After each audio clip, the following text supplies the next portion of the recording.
नमस्कार दोस्तों। तो बात करने वाले हैं झारखंड बीएड इंट्रांस एग्जाम से इंग्लिश टॉपिक का आर्टिकल के बारे में डिस्कस करने वाले हैं।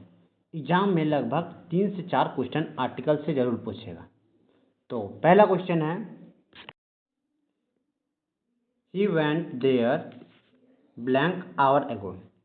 तो बताइए यहाँ क्या होगा, ए, एन, द या नो आर्टिकल। तो सबसे पहले देखिए यहाँ क्या है, ब्लैंक है। ठीक है, ब्लैंक के आगे क्या है तो बोलेगा आवर लिखा हुआ।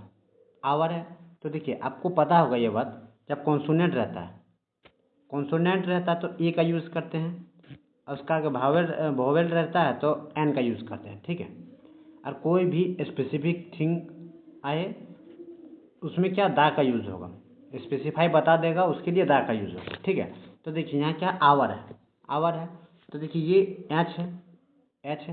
एच देखिए यहाँ पे आवर क्या हो रहा है, उच्चारण प्रोनाउंसिएशन क्या आ रहा है, ओ आ रहा है। तो यहाँ पे क्या होगा, एन होगा। समझे, एन क्या है, वोवेल है। वोवेल में क्या यूज़ करते हैं, एन का यूज़ करते हैं। तो करेक्ट आंसर क्या होगा, बी करेक्ट आंसर होगा। नेक्स्ट क्वेश्चन है, I go to blank cinema every day every Sunday. बताइए यहाँ क्या होगा। तो देखिए क्या है, सिनेमा है। सिनेमा के आगे क्या है, सी क्या है, कॉन्सोनेंट ना वोवेल है, तो आप बोलिए कॉन्सोनेंट है। तो कॉन्सोनेंट के लिए क्या यूज़ बताए हैं कि कॉन्सोनेंट के लिए ए यूज़ होगा। तो करेक्ट आंसर क्या होगा, ए करेक्ट आंसर होगा। नेक्स्ट क्वेश्चन है, क्वेश्चन नंबर 3 है, we show blank elephant in the zoo. बोला हम लोग देखें क्या, एलिफेंट देखें इन जू में। तो बताइए यहाँ क्या, ए होगा, एन होगा, दा होगा या नो आर्टिकल होगा। देखिए यहाँ कोई एलिफेंट का बात बोला, लेकिन कोई स्पेसिफिक एलिफेंट का बात तो नहीं हुआ ना। तो यहाँ क्या होगा, देखिए क्या है, ई, एलिफेंट है, ई क्या होता है, वोवेल होता है। ई क्या होता है, वोवेल होता है। तो यहाँ क्या है, एन का यूज होगा। तो करेक्ट आंसर क्या होगा, बी। नेक्स्ट क्वेश्चन है, it is blank most beautiful painting of the gallery. बताइए क्या होगा, ए, एन, द या नो आर्टिकल्स। तो देखिए क्या है, मोस्ट ब्यूटीफुल। देखिए मोस्ट आएगा, ये क्या है, मोस्ट क्या है, सुपरलेटिव डिग्री है। मोस्ट क्या है, सुपरलेटिव डिग्री है। तो सुपरलेटिव डिग्री के आगे क्या लगता है, द लगता है, यानी कि सी करेक्ट आंसर है। नेक्स्ट क्वेश्चन है, mister Gaurav Sharma is coming to blank dinner. यहाँ क्या होगा, ए, एन, द या नो आर्टिकल। देखिए कभी भी हम लोग मील खाना खाने की बात करते हैं तो उसमें क्या होता है कि नो आर्टिकल का यूज़ होगा। समझे, उसमें नो आर्टिकल का यूज़ होगा। तो करेक्ट आंसर क्या होगा, डी करेक्ट आंसर होगा। तो क्वेश्चन नंबर 6 है, he was speak blank trust. बताइए यहाँ क्या होगा, ए, एन, द या नो आर्टिकल। तो देखिए कभी भी जो भी यूनिवर्सल थिंग हो रहा है, यूनिवर्सल थिंग मतलब कि एकदम होगा ही, चाहे डेली रूटीन में होगा, उसमें दा का यूज़ होगा। समझे, दा का यूज़ होगा। जैसे एक एग्जांपल लेते हैं, the sun rise in the east.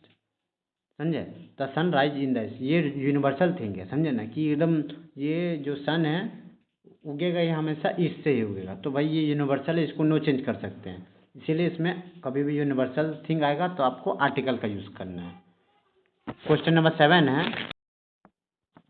Question number 7 है,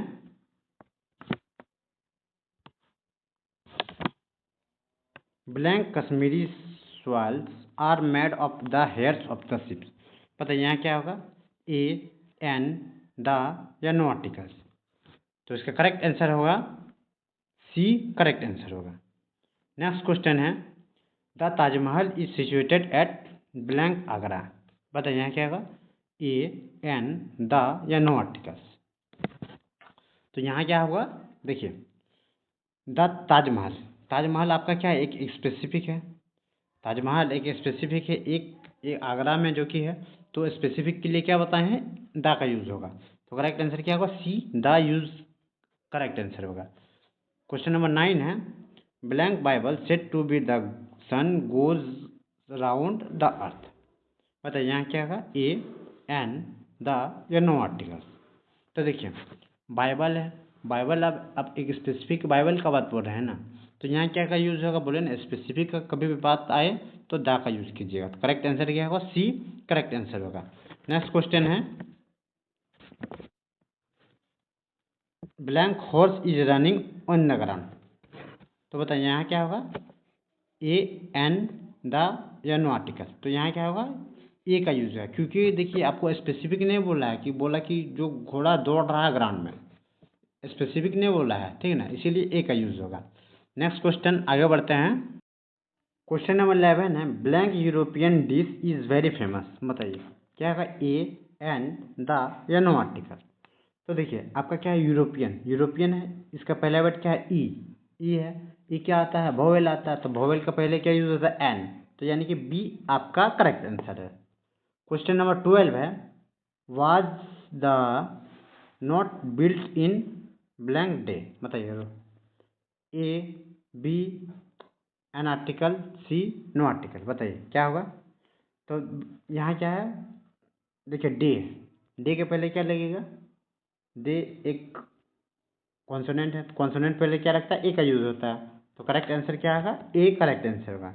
क्वेश्चन नंबर 13 है Ritika help blank poor and the sick people, बताइए यहाँ क्या होगा ए होगा एन होगा द होगा या नो आर्टिकल। देखिए क्या बोला कि रितिका बोल रही कि गरीब आदमी और जो गरीब लोग रहते हैं उसकी मदद करते हैं, ठीक है, तो बताइए यहाँ क्या होगा, यहाँ देखिए दा का यूज होगा, क्यों दा का यूज होगा, देखिए यहाँ दा सिक दिया हुआ है, समझे, इसी भी स्पेसिफिक बता दिया दा, समझे ना, तो यहाँ भी दा पुअर होगा, समझे। क्वेश्चन नंबर 14 है सपना is blank very beautiful girl, बताइए यहाँ क्या होगा ए एन द या नो आर्टिकल। देखिए यहाँ पे क्या है वेरी आया, तो वेरी आपको पहले भी बताए हैं कि ये सुपरलेटिव डिग्री है, वेरी सुपरलेटिव डिग्री है, तो यहाँ पे क्या होगा द का यूज होगा, तो करेक्ट आंसर क्या होगा सी द करेक्ट आंसर होगा। क्वेश्चन नंबर 15 है, ये आपको होमवर्क रहा, कमेंट करके बताना है कि इसका आंसर क्या होगा। क्वेश्चन नंबर 16 की ओर बढ़ते हैं। Blank boy is swimming on the pool, बताइए क्या होगा ए एन द या नो आर्टिकल। तो इसमें देखिए बॉय है, बॉय क्या है कॉन्सोनेंट है, तो क्या होगा ए का यूज होगा, तो करेक्ट आंसर क्या होगा ए करेक्ट आंसर होगा। क्वेश्चन नंबर 17 है here is blank red shirt white सपना गेव मी यस्टरडे, बोल रहा है कि जो रेड शर्ट है वो सपना हमको कल दी थी, ठीक है, तो देखिए यहाँ पे क्या हुआ रेड शर्ट आपको स्पेसिफिक बता दिया हुआ है ना कि भाई रेड शर्ट ही दिया था, यहाँ सिर्फ शर्ट का बात नहीं होगा, स्पेसिफिक रेड शर्ट का बात हो रहा है, तो यहाँ पे क्या होगा दा का यूज़ कीजिए, समझिए, तो करेक्ट आंसर क्या होगा सी करेक्ट आंसर होगा। क्वेश्चन नंबर 18 है ब्लैंक शताब्दी एक्सप्रेस रन्स वेरी फास्ट, बताइए यहाँ क्या होगा ए एन द या नो आर्टिकल। तो देखिए शताब्दी एक्सप्रेस एक स्पेसिफिक ट्रेन का बात आ गया, तो यहाँ पे द का यूज होगा, तो करेक्ट आंसर क्या है सी करेक्ट आंसर है। क्वेश्चन नंबर 19 है Parul was also invented to blank lunch hosted by the queens at the cottage yesterday, बताइए यहाँ पे क्या होगा ए एन द या नो आर्टिकल। सबसे पहले देखिए लंच है, तो लंच में आपको क्या बताए थे, कभी भी मील्स खाने का बात होगा, लंच हुआ डिनर हुआ ब्रेकफास्ट हुआ, तो इसमें क्या होगा नो आर्टिकल का यूज़ होता है, समझे ना, आर्टिकल का यूज़ नहीं होता, तो करेक्ट आंसर क्या होगा D no article correct answer होगा। क्वेश्चन नंबर 20 है, ये आपको होमवर्क रहा, कमेंट करके बताना है कि इसका आंसर क्या होगा। दोस्तों वीडियो अच्छा लगे तो लाइक ज़रूर कीजिएगा, तब तक के लिए बने रहिए, जय हिंद।